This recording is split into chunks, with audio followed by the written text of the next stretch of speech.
হাতে মাত্র কয়েকটা দিন বাকি, শীঘ্রই শুরু হতে চলেছে মা দুর্গার মহোৎসব এবং সেই মুহূর্তের অপেক্ষায় এবার রুইদাস পাড়ার ঢাকিরা শেষ মুহূর্তের মহড়ায় ব্যস্ত। ঢাকের বলে পুজোর আনন্দ ছড়াতে প্রস্তুত প্রায় 50-60টি ঢাকি পরিবার।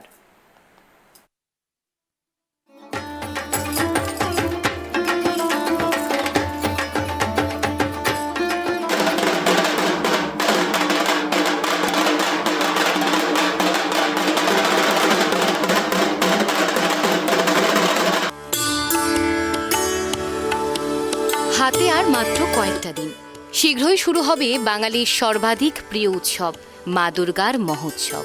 সেই দিনগুলোকে সামনে রেখে পাত্রসায়ের ব্লকের রুইদাসপাড়া এলাকায় ঢাকিরা তাদের শেষ মুহূর্তেই প্রস্তুতি সম্পন্ন করছেন। ভোরের হাওয়া, নীল আকাশ আর শিউলির মনোহর গন্ধ যেন ঘোষণা করছে মা উমার আগমন।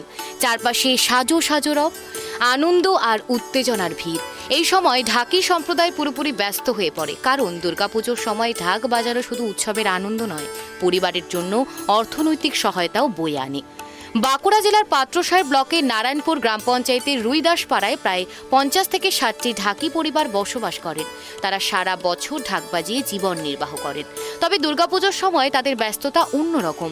পুজোর আগে ঢাক ঠিক আছে কিনা তা পরীক্ষা করে শেষ মুহূর্তের মহড়া দেওয়া হয়।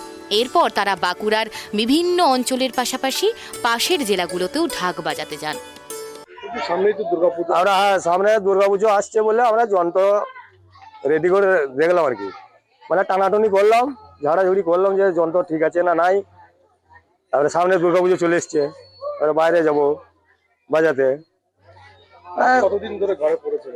ঢাক পড়েছিল মোটামুটি 2-3 মাস ছিল আর কি। আমরা চৈত মাসেও বায়না করেছি, সেই থেকে রেখে দিয়েছিলাম। এবার দেখছি যে আবার বড় পুজো আসছে, যন্ত্রপাতি ঠিক রাখতে হবে, ওই জন্য মোচামুচি করলাম। টানাটুনি। দুর্গাপুজোর কি দুটো বাড়তি পয়সা রোজগার হয়? হ্যাঁ, বাড়তি পয়সা কিছু হয় রোজগার। ঘরে বসে থাকার থেকে আমাদের তো এইভাবেই চলতে হবে। অপেক্ষা করে থাকি, যেমন আমরা জানি যে সময় এসে আমাদের আবার বাইরে বেরোতে হবে। ঢাক না বাকি রাখলে আমাদের ঢাকবাজি খেতে হয়, ছেলে মেয়েদিকে সংসার চালাতে হচ্ছে, লেখাপড়া করাতে হচ্ছে, সমস্যা কাপড় চোপড় কিনতে হবে। এবার আমাদের সামনে পুজো এসছে, ওই জন্য তার জন্য আমাদের সাত করে থাকতে হয় আগে থেকে। সবাই আনন্দ করে, আনন্দ করে থাকে। মন খারাপ হয়। হ্যাঁ, মন তো খারাপ হবে, যেতে হবে বাধ্য। সে তো ছেলে মেয়ের খাওয়াবো কি, আমরা খাওয়া পড়া করতে হবে। এই পাড়া ঢাকিদের জন্য এক বিশেষ কেন্দ্র। এখানে ঢাকিরা শুধু পারিবারিক জীবনের সঙ্গে মিশিয়ে শিল্পকলা চর্চা করেন না, বরং পরিবারের অর্থনৈতিক চাহিদাও পূরণ করেন।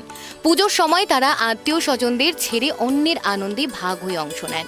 যদিও এতে কিছুটা মন খারাপ থাকে, তবে বাধ্যতামূলক এই কাজেই তারা আনন্দ খুঁজে পান।